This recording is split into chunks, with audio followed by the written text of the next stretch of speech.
Cuautepec se localiza al norte del Distrito Federal, en la delegación Gustavo Amadero. Es un valle que se encuentra enclavado en la Sierra de Guadalupe, colindante con los municipios de Ecatepec, Coacalco, Tultitlán y Tlalnepantla del Estado de México, y en el Distrito Federal con Ticomán y Zacatenco. Cuautepec, en el vocablo náhuatl, significa Cerro de Águila.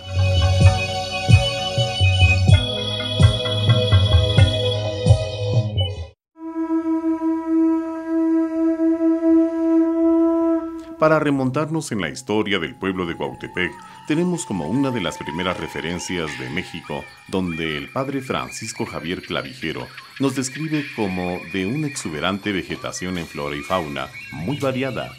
Aquí se establecieron los primeros asentamientos humanos de la cuenca del Valle de México.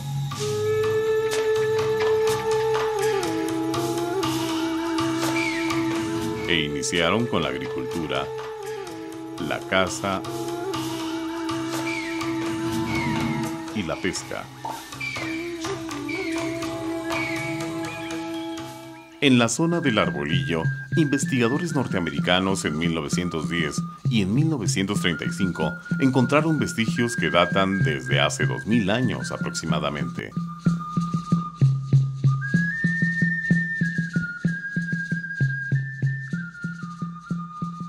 Más tarde, a la caída de Tula, llegaron familias toltecas y casi al mismo tiempo procedentes del norte arribaron los chichimecas, guiados por Xolotl, quien formó un gran reino que fue Tenayuca, y posteriormente su hijo, Quinatzin, traslada este reino a Texcoco. Tenayuca y Cuautepec tributaban para Azcapotzalco.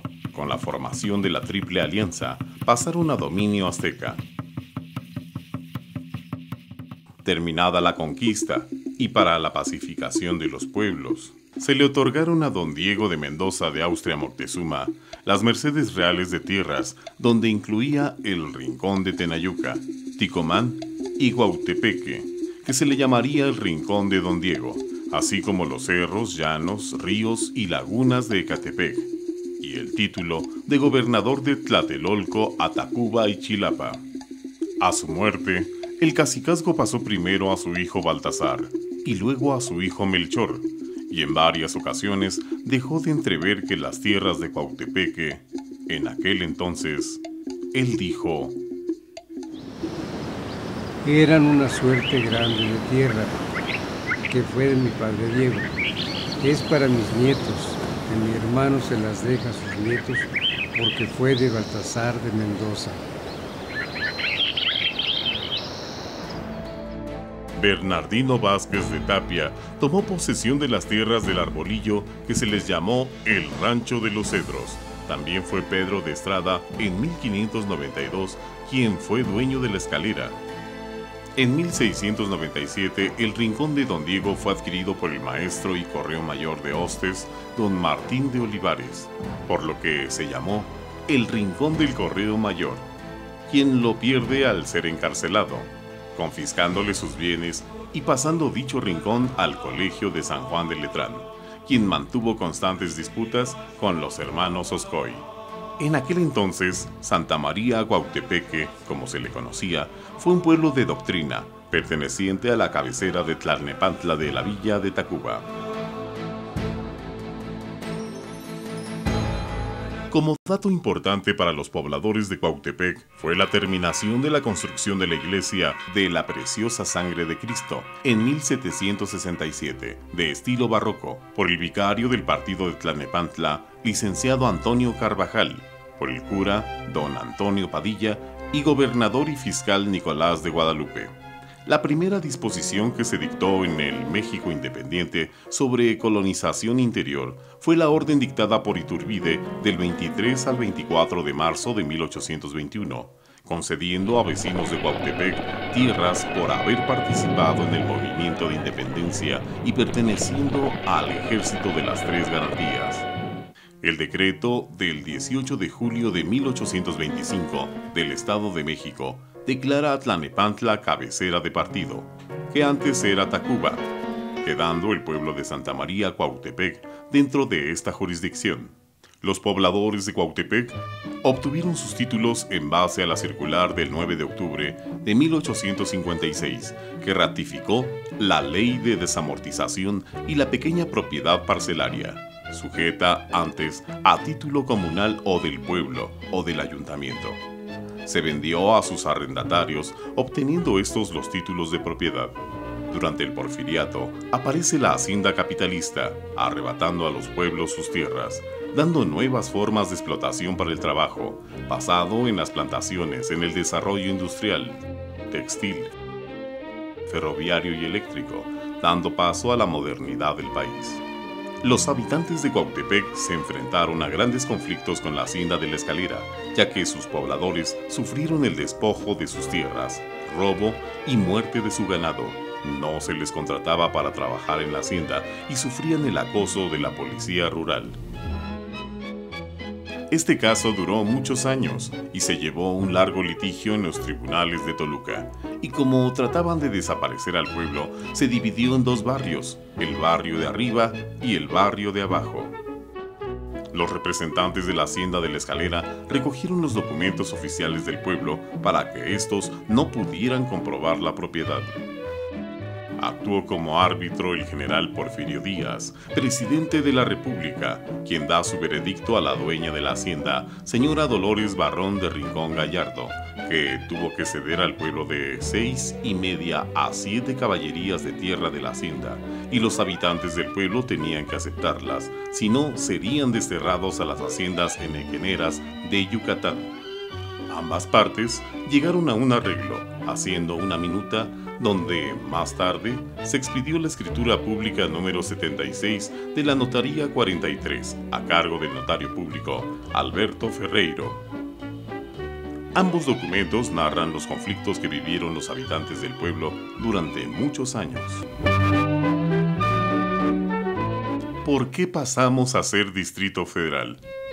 En la escritura hay un convenio de donación que hizo la señora Dolores Barrón de Rincón Gallardo a favor del pueblo de Cuautepec de 382 hectáreas, 23 áreas y 42 centiáreas, la cual no fue una donación, porque el presidente de la República, Porfirio Díaz, resolvió que no causaba impuesto, por lo que no era donación.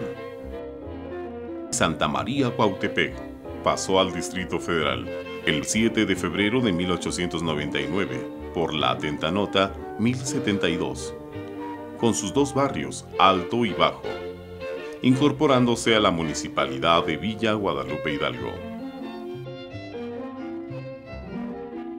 Cuando se firma la escritura en 1903, ya se había hecho el deslinde catastral entre la hacienda y el pueblo. En la colección de folletos para la historia de la Revolución Mexicana, dirigida por Jesús Silva Herzog, titulada La cuestión de la tierra, nos refiere que uno de los pleitos iniciados hace muchos años entre la hacienda de la Escalera y el pueblo de Cuautepec en la municipalidad de Guadalupe Hidalgo vino a ser resuelto hasta después de verificado el catastro. La reglamentación de dicho catastro se realizó en 1899, estableciéndose el primer vértice geodésico en el Cerro del Chiquihuite, cuando pasamos a ser Distrito Federal.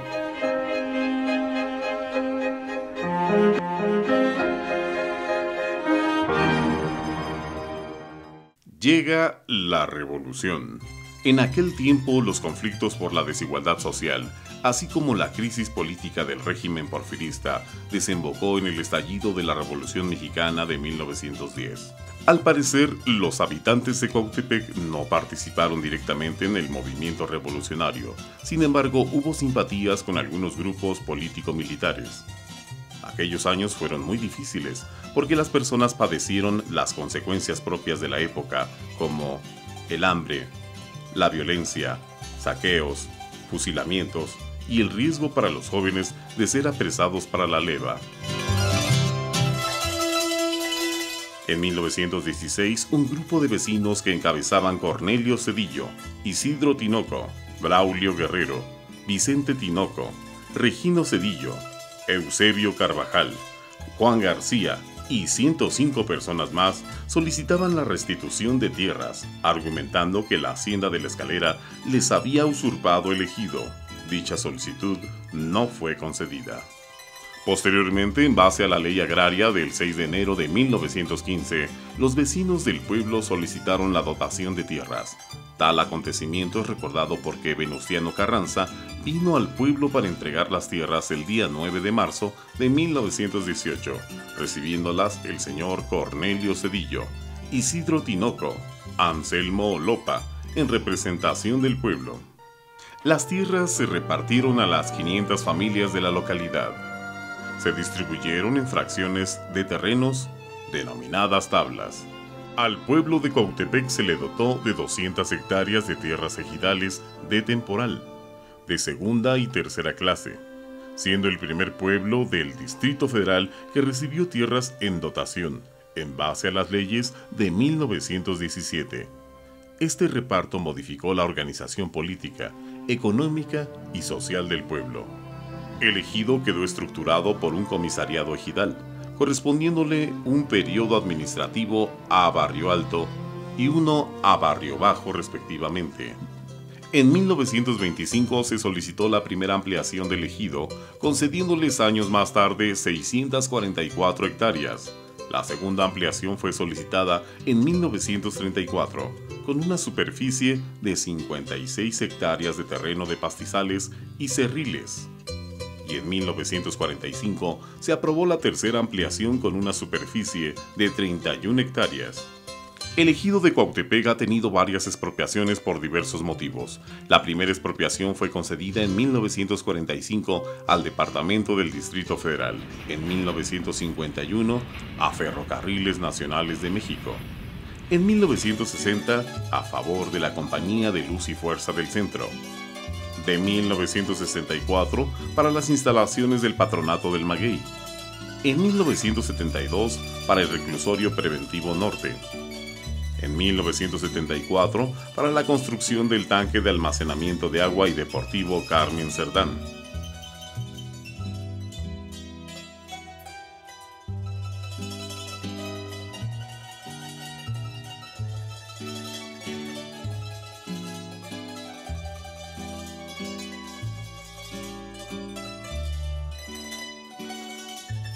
En 1976 y 1990 para Corep. En el 2001 para las antenas de telecomunicaciones en la zona del Cerro del Chiquihuite. Y la última, por un juicio de amparo, se realizó en 2003, la expropiación a favor del Departamento del Distrito Federal para el Reclusorio Preventivo Norte. Las tierras ejidales sufrieron un proceso de urbanización, formándose un sinnúmero de colonias populares con asentamientos irregulares, ya que los ejidatarios se vieron obligados por las circunstancias a vender sus tierras, pues era mejor lotificar su parcela y vender que sufrir el robo de la cosecha o la invasión de agrupaciones clientelistas. Así también, hubo ejidatarios que trabajaron sus parcelas pero nunca tuvieron el apoyo de las autoridades para protegerlas. Todos debemos cuidar y respetar el último pulmón que nos queda de la Sierra de Guadalupe. Vivir más sanamente en armonía con la naturaleza. No debemos olvidar que somos parte de ella, pues si la destruimos, nos destruimos a nosotros mismos.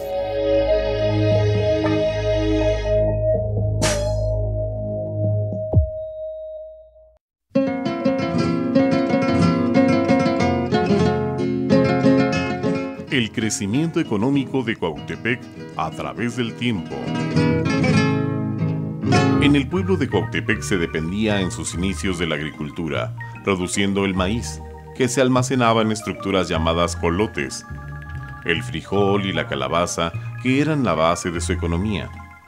Estos productos se sembraban en espacios de tierra llamados parcelas, que eran de temporal. Sin embargo, en tiempos de sequía, la cosecha era mínima y a veces nula. Algunas de las principales parcelas del pueblo fueron La Panadera, ahora conocida como la Colonia Zona Escolar; Santa Teresa, actualmente Colonia Jorge Negrete; La Pastora y Colonia Benito Juárez.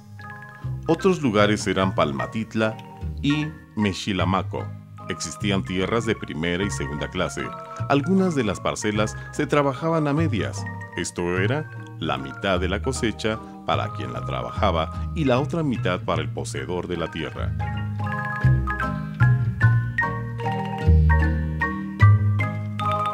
Simultáneamente, casi en todas las casas existían huertos con árboles frutales como naranjo, durazno, lima, ciruela, aguacate, limón, tuna, granada, guayaba, chirimoya, níspero e higo. Esto proporcionaba productos de autoconsumo y para su venta. Algunos de estos frutos llegaron desde la época de la colonia. Dentro de la agricultura, el maguey formó un papel muy importante. Este nombre fue dado por los españoles a la planta que en México se llamaba metl. De ella podemos obtener el pulque. El maguey, para llegar a su estado de madurez, tarda de 8, 10 y hasta 12 años, siendo uno de los mejores el llamado chalqueño. En Cuautepec se techaban las casas con pencas de maguey y se hacían lazos de sus fibras. Actualmente se siguen utilizando para elaborar y dar sabor a la barbacoa. El jugo del maguey fermenta con mucha rapidez y debe ser consumido dentro de las 48 horas posteriores a su extracción.